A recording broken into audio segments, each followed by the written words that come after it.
Speaking of limited market, Yeah.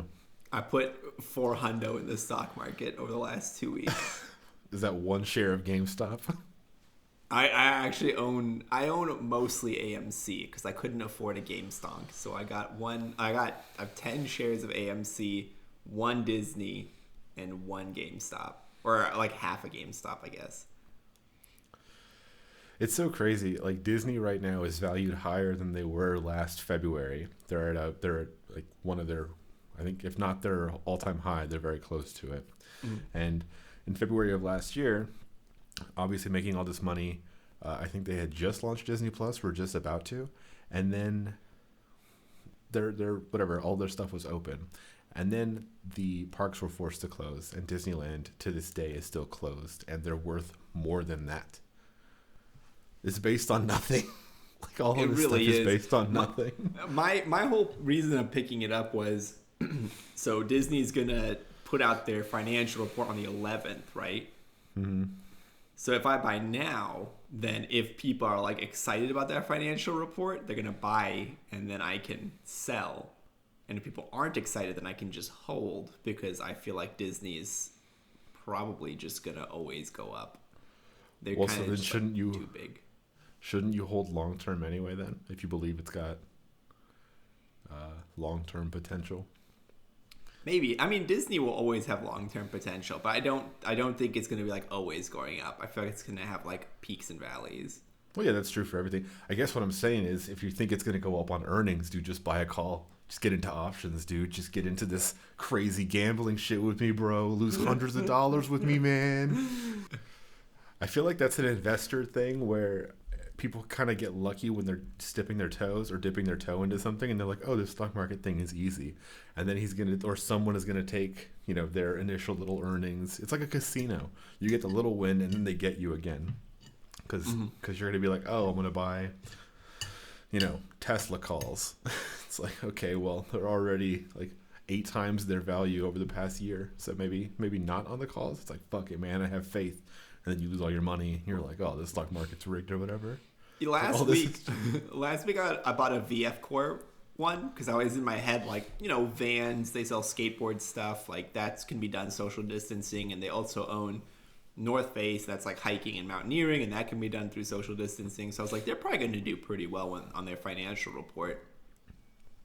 I lost like $13 on them. I was like, $13? Out of 200, that's almost 10%. Are you buying shares though? Yeah.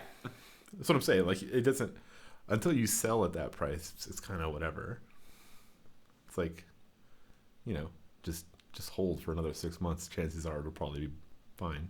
I don't know. I mean, I sold that stock and I went all in on AMC and GameStop, so This is all nonsense. Like, if this is the stock market, it's like, I don't know what the fuck I'm doing. I was telling my brother about this, and he was like, dude, you need to figure out more about the stock market, then you can help me and we'll invest together. And I was like, I'm a complete idiot. Don't listen to anything I say. I'm out here like complete YOLO, like movie theater XD, GME goes burr. That's the kind of stuff that I have going on in my head when I invest. A man in a suit picks up the phone. It's like, yeah, my client is asking for 5 game stonks. It's like, damn, it's over. All this shit's over. I like all the fanfic in Wall Street Bets subreddit about like the court cases that they're trying to file.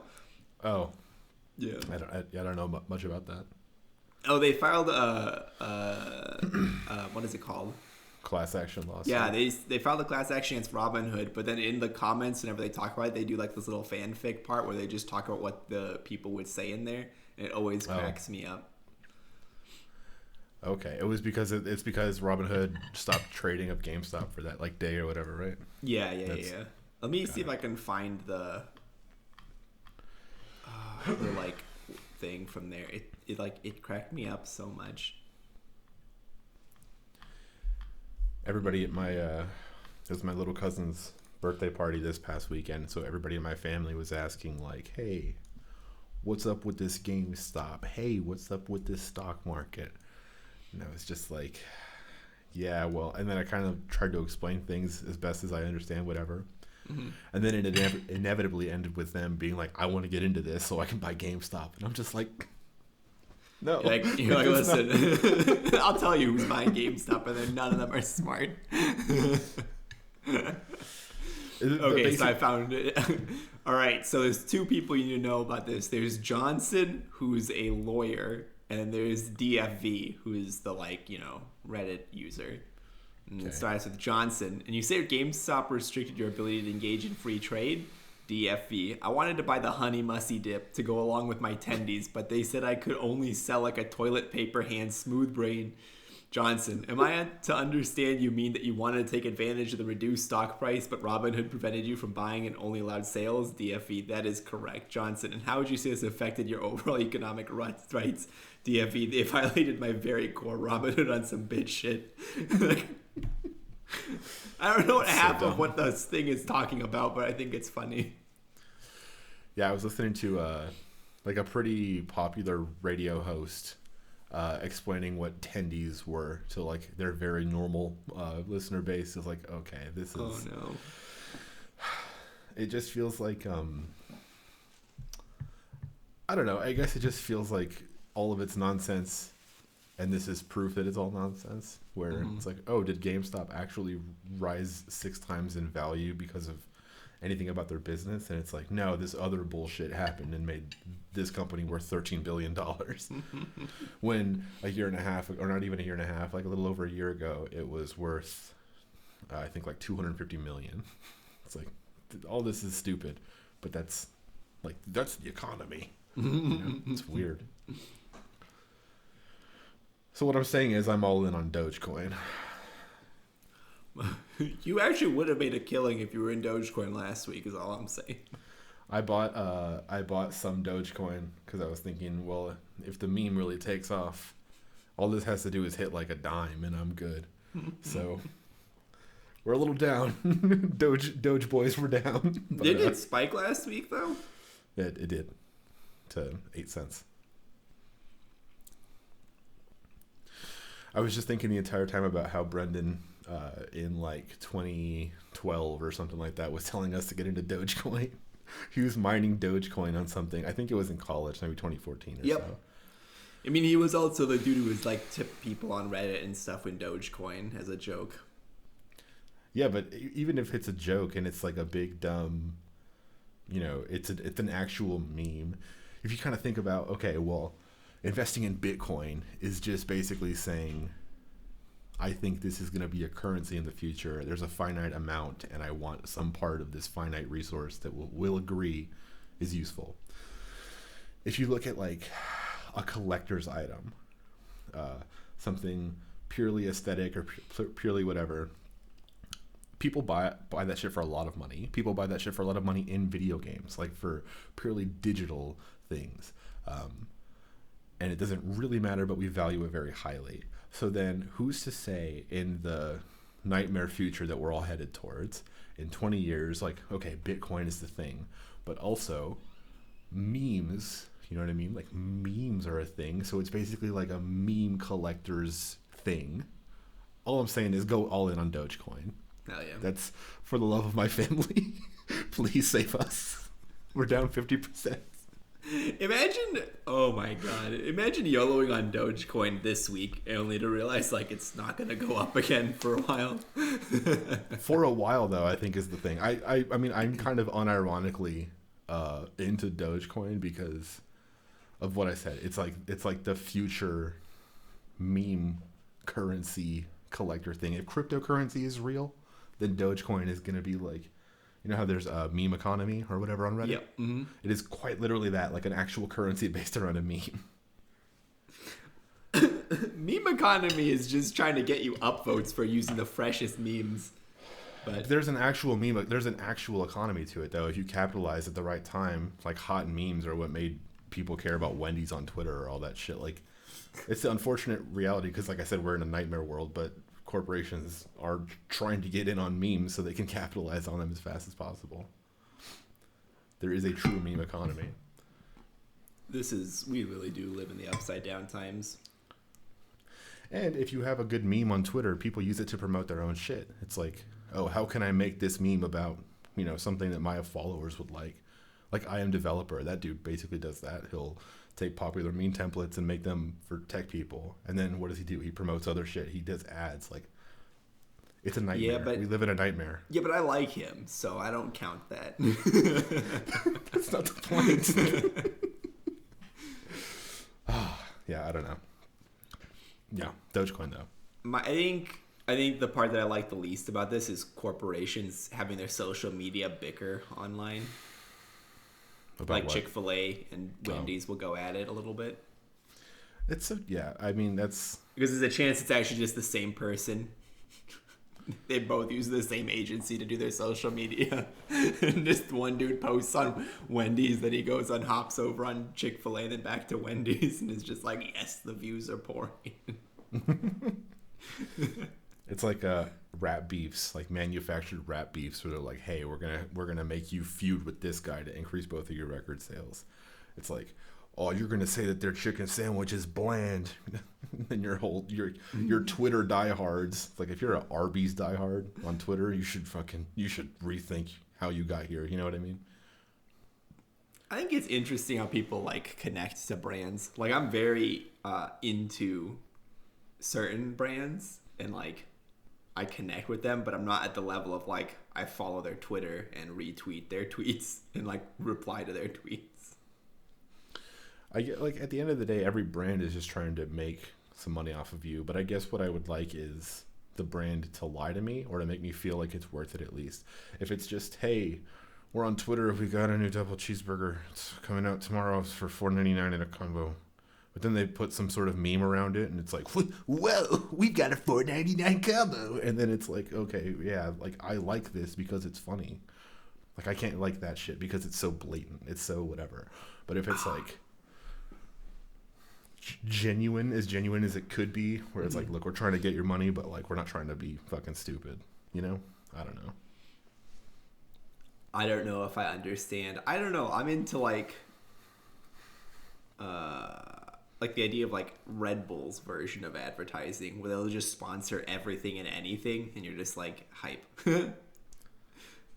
I guess when I think of Red Bull's advertising, I think of It Gives You Wings, which is like a good advertising campaign, but it's just pure advertising. Like they're trying, like, hey, we have this drink and we would like to sell it to you. Oh, dude, Red Bull sponsors like everything. Like they have cars in like Formula One. There's esports players that they sponsor. There's esports teams that they sponsor. I know They'll that. sponsor, I guess like little competitions. But it's obvious that it's advertising. It's obvious what they're trying to do. They have a drink. They want to sell it to you. It's not like Wendy's, who's like, we like Shrek also. It's like, shut the fuck up. That's what I'm saying. Yeah, that shit. Yeah, that is what I'm saying. When it's disingenuous, it's like there is no you behind Wendy's Twitter account. It's a corporation who like gave someone a position to say, hey, you can probably tweet things within these lines, but not whatever. They really allowed that person to tweet a lot of stuff, though. Yeah. Did you see the one where it was like, I think it was DiGiorno or something a long time ago, and it was a trending hashtag on Twitter, and it was hashtag why I stayed, and it was this really tragic thing about people. It was people sharing their domestic abuse stories, basically why they stayed through domestic abuse, and it was just horrible stuff, right? And DiGiorno, I guess this might be fake, but I saw a thing about it. I don't know if it's real. Anyway, their Twitter account posted because you had pizza hashtag why I stayed, and then they got it like. There was a bunch of backlash or whatever because they didn't read what they were doing. But that's an example of that gone wrong, which is trying to capitalize on the meme, the meme economy. That's not even a meme. That's just people like spreading. Goddamn, that's terrible. Yeah, but if you see something like, hashtag like a boss trending, you're gonna be like, oh, took a shit on the floor today. Hashtag like a boss. And then you look at it and it's actually people. It's like, thank a boss day. I'm gonna like my boss on Twitter or whatever. You know what I mean? Whatever. People jumping the gun on that stuff because like my point is that they're just trying to hop on the thing to capitalize on the thing, the moment or whatever. Yeah. Give me 1 second. My mom's calling me. Yeah. Oh, I guess he has to RSVP, doesn't he? Yeah, but he can also just tell us. All right. We can do it for him. I'll RSVP. SVP to let him know what all the stuff he needs to tell you is. Yeah. Yeah, there's like, I forget the food options, but there are food options. Food options, just a big pot of soup. That's it. Shared pot of soup for everyone at the wedding. You don't get individual bowls. You'll have to take your spoon to the big pot. No. It's one spoon. It's one ladle that we put up, and everybody just kind of sips out of it. Oh, medieval watering well.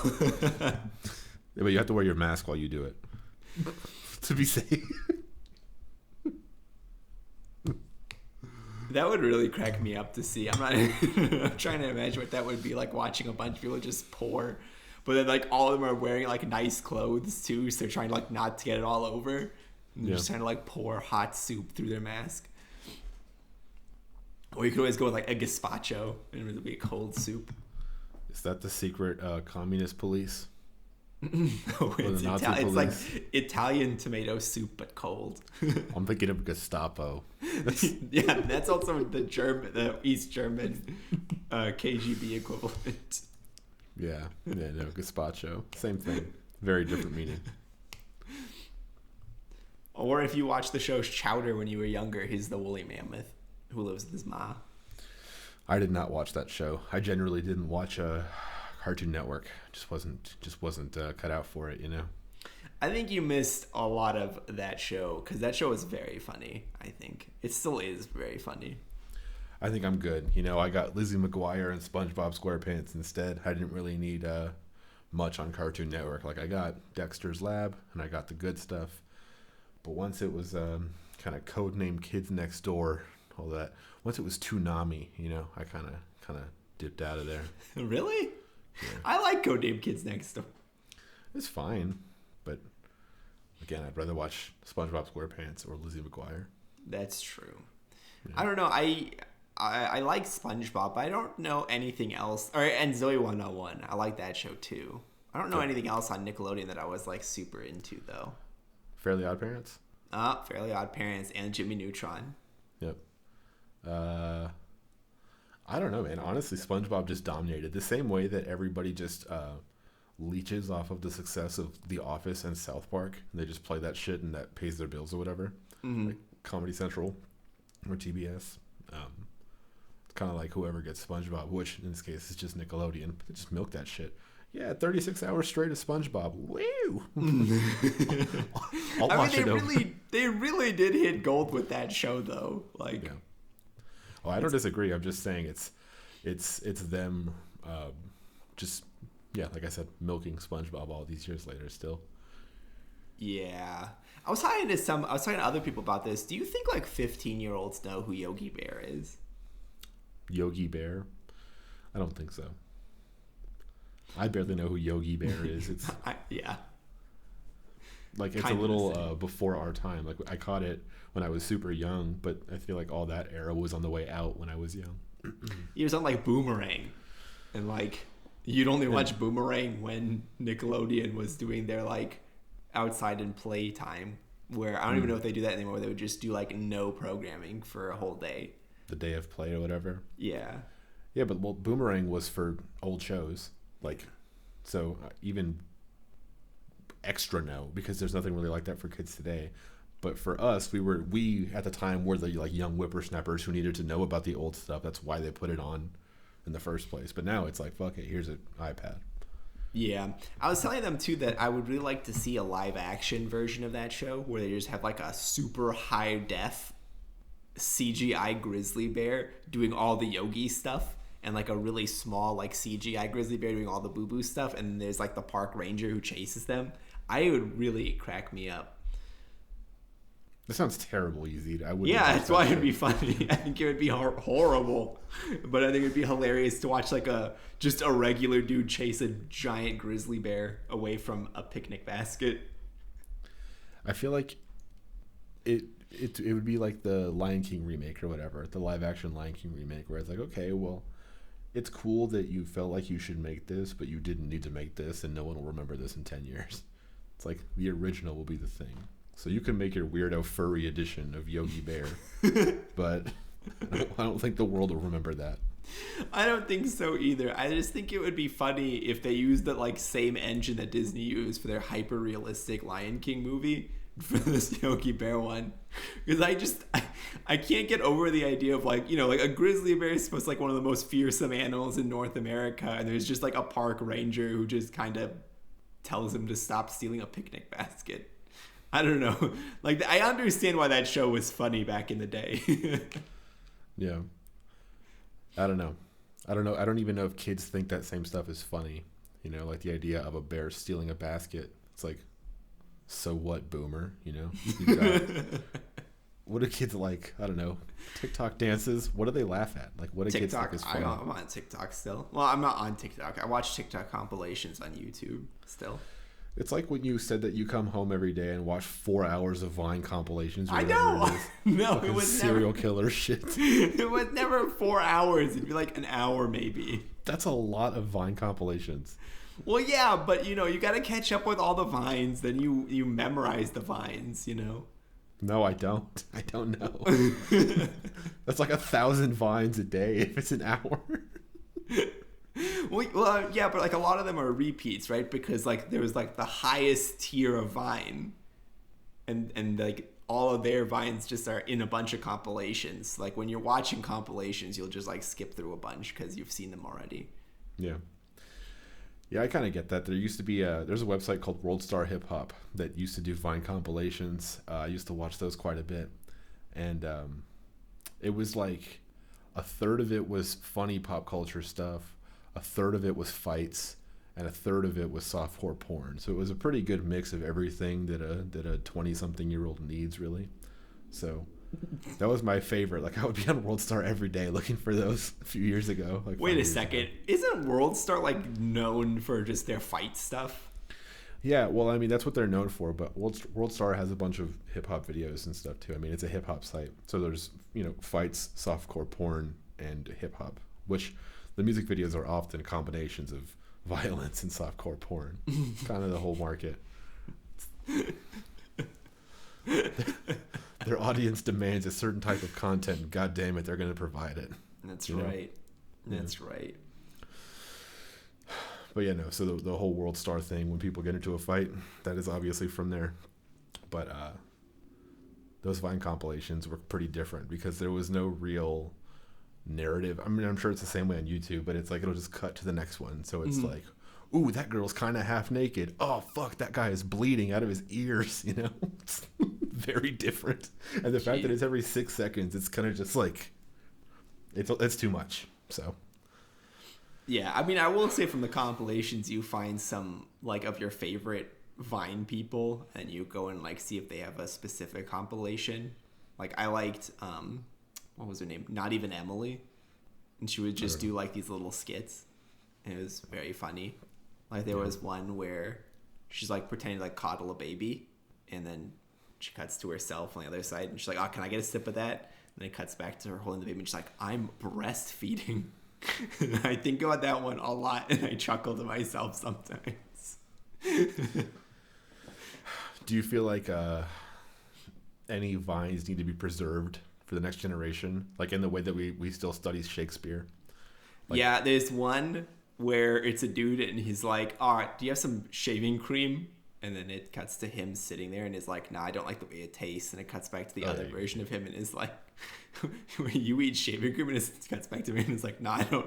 Why would I eat it if I don't like the taste? I think that one should definitely go down in the history book.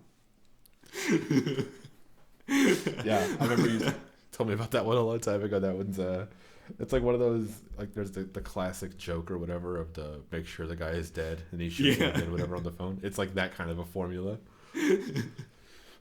It really is. The other one from him that I really like is it's him drinking from a bottle of water.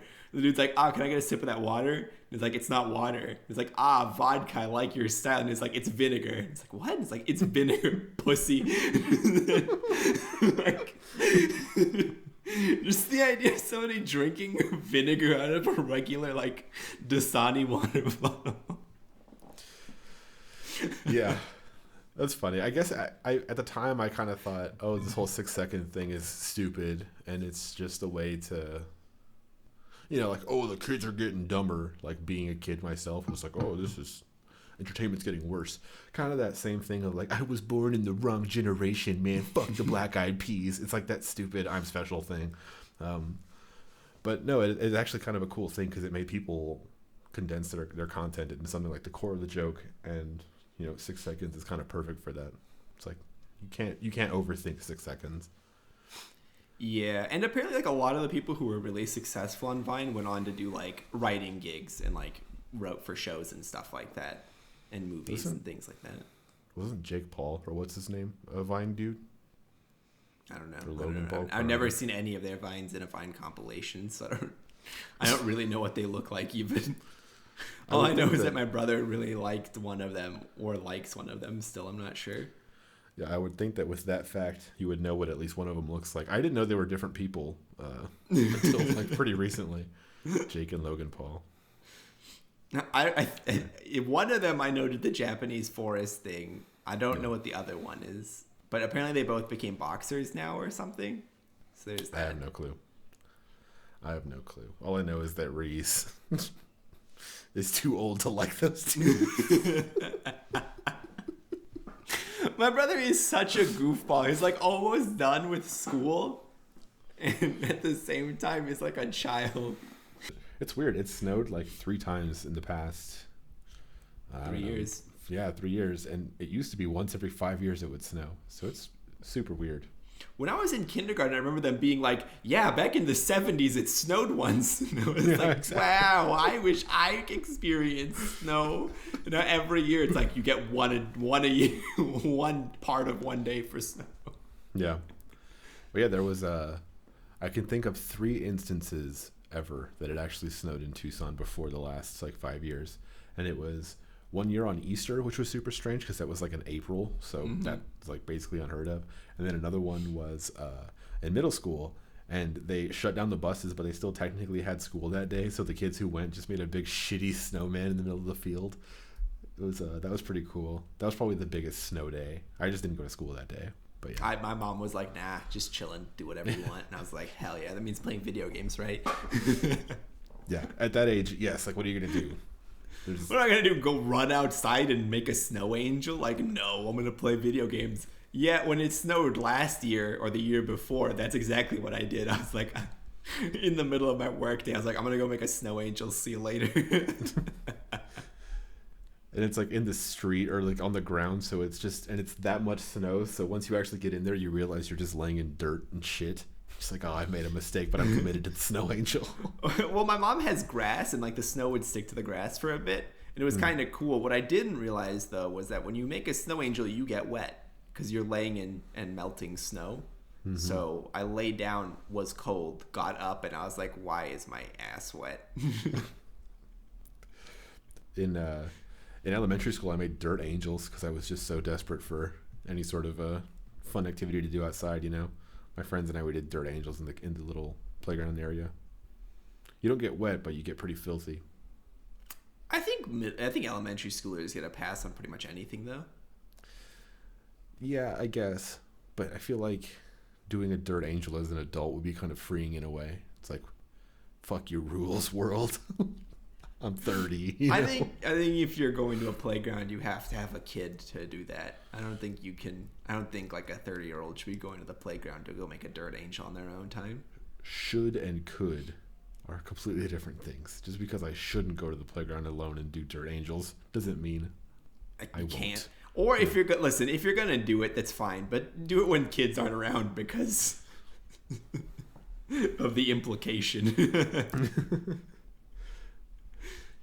It's a good way to claim that place as my own, though. It immediately becomes that place where that old man does dirt angels. You don't want to take your kid there. You're just going to see it once. It spreads. Imagine if no one saw you do it, though. Just people would show up and be like, why is there a dirt angel? And then every day that they show up, the first person's always like, why is there a dirt angel? And they never know who does it or why they do it. And there's like a lore about it. They think like the last person on the playground did it, which is true. But it wasn't a kid. It was a full-ass adult. Well, I mean, I imagine that'd be pretty quick to debunk or to be debunked because, just watch or like get a security camera or whatever. The mystery of the psycho won't last very long. I don't think you can put a security camera up in a public park. Wouldn't they have to? If it's public, doesn't the government have an interest in keeping it secure with some sort of a... The government can. I don't think a private citizen could debunk this, though. I think they would have to figure out how the government monitors those. Also, I don't know if Parks and Rec has enough money to maintain that kind of level of security. Yeah, but also, like, if I'm interested in recording a playground, nothing can really stop me. You know what I mean? Out of context, that's really not good. I didn't know how to respond to that. I was like, I guess physically almost nothing could stop you. I mean... I'm just saying the government saying that I can't do that doesn't mean I can't do that. You know what I mean? Who's checking for my GoPro or whatever? That is true. Yeah. I mean, I guess you could record a public playground if you wanted. Yeah. That's all I'm saying. I'm not saying people should do that. The move could also be to move into a neighborhood where they have a private playground, like a neighborhood-specific playground, like not funded by the government. I mean, there you're technically paying for it with your property tax. Like, go wild, you know? you just like do Dirt Angels in the nude. Like, what? I'm allowed. What? What? I pay for this. Yeah. That's true freedom, you know? The one in my mom's neighborhood has wood chips instead of dirt, though. I feel like that'd be more painful. I think wood chips are objectively worse than sand. I think to fall on a wood chip is probably better when you're a kid doing like monkey bars or something. You can fall on wood chips and yeah, they kind of scrape up the edges on the sharp parts of the wood. But sand, that's full of rocks and shit. And that gets in places. You got to cut. You got sand in the cut. You know what I mean? You got to rinse that. Get a wood chip in there, you're good. I guess. I don't know. Maybe it's because growing up we had a sand pit in elementary school. So I got used to like sand. We didn't have wood chips. Yeah, well, not to brag, but my elementary school, we had wood chips of the highest quality. The finest wood. Okay, I have a couple of questions. Wood decomposes, sand doesn't. Does that mean like underneath the top layer of wood chips, it's just horrible, like decomposition taking place under there? I think they do something to it so it doesn't just, it's not just wood chips. Like you're not falling on pieces of bark. It's like they do something to it. Maybe. I don't know. I'm not an expert on playground building. Do you have to wash sand? You think about how gross kids are and they're falling in this sand pit. Like, if that's sand and it's surrounded by dirt, you actually need to keep the sand in to make sure that it doesn't just become diluted or whatever. So then do you need to wash that sand? What are you talking about? You have a sand pit. Uh-huh. There are children who play in this sand pit. Yeah. These children are nasty. Mm-hmm. They're getting all their grossness in the sand. Mm-hmm. This is a sand pit. You need to keep it clear of non-sand. You can't have rocks. You can't have dirt. You can't have gravel. You can't have bullshit. You need sand. Sand isn't just coming into your sand pit, so you need to keep this sand your sand. That sand is getting grosser and grosser by the day with little kid shit. Do you have to wash the sand? Now, I'm going to preface this by saying I want you to think about the phrase wash sand because that just means make mud. But second of all, they like till the sand. Like they have like a thing that like goes through and like scoops out the sand and then like sifts it. So anything bigger than like whatever their acceptable for sand is gets like removed. Even outside I know of this physical, because in even outside of physical debris, wouldn't there be just like nasty, gross kid stuff? Mm-hmm. What about that? You can't strain out pneumonia or whatever. You just have to hope that the environment takes care of that eventually. Okay, so you don't wash sand. You know they're not adding like antimicrobial agents to the sand. No. Well, I don't know. Just making mud. Like if mud dries, does that become sand? No, that becomes adobe. Isn't that weird though? sand gets wet and then dries and it's no longer sand.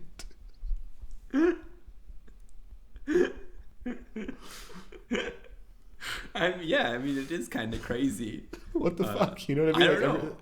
Does that mean that all sand I've ever seen has never been wet? How do we have that much sand on supply? No, it's not that it's never been wet.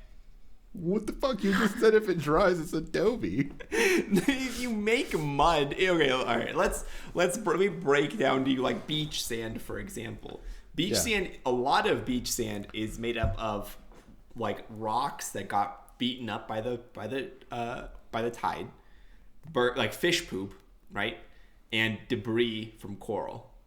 That's a lot of what sand is. So it's not like it's a homogeneous mixture and different sands produce different things, right? Like here, if I go take a scoop of dirt, right, of sand, and I mix it with water, I can make it into a little brick and put it out in the sun and it'll bake and then it'll be Adobe. But if you took like beach sand and you did that, what you would get is dried sand in that shape, kind of, and the moment you like pushed on it, it would just fall apart completely, if that makes sense. But what if you, Yazeed, took 2 scoops of dirt, put it in your bathtub, turned the bathtub on, and then let the water go through the sand? Then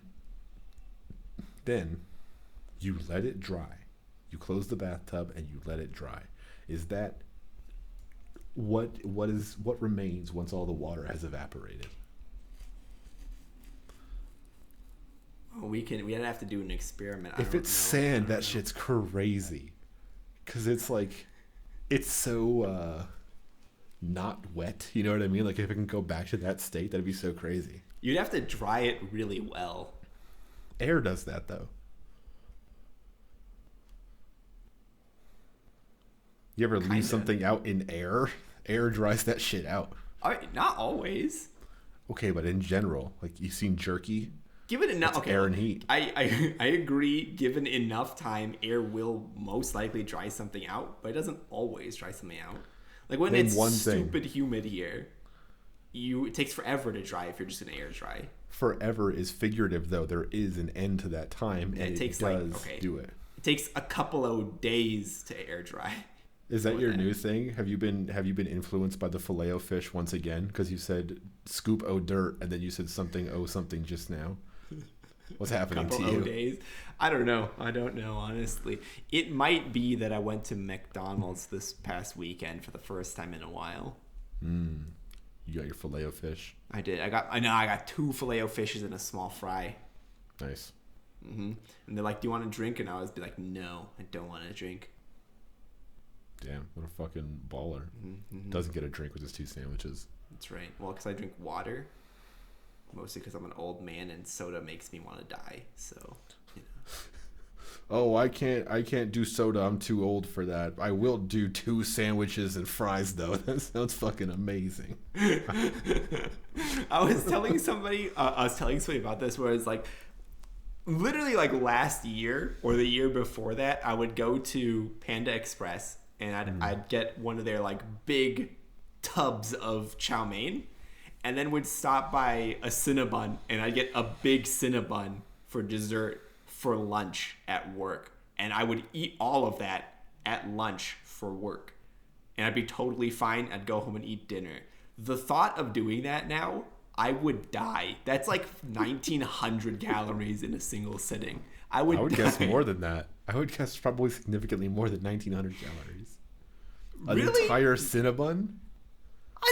An entire Cinnabon's not that many. Okay, all right. Look up Cinnabon calories, and then if you're saying an entire serving of chow mein from Panda Express, I'm sure that's like 800 calories alone. No, a classic Cinnabon is 880 calories, right? Okay, then look up chow mein. Oh, calories. You might be right. 510. Okay, so it's only like 1,400 calories total. Yeah. You're basically fit. Yeah, and I need breakfast and dinner on top of that, so you know. Incredible. Simply incredible. This was 2 years ago. Has my metabolism slowed down so much that I can't slam jam all of that in and be fine? Or maybe it's just your conscience.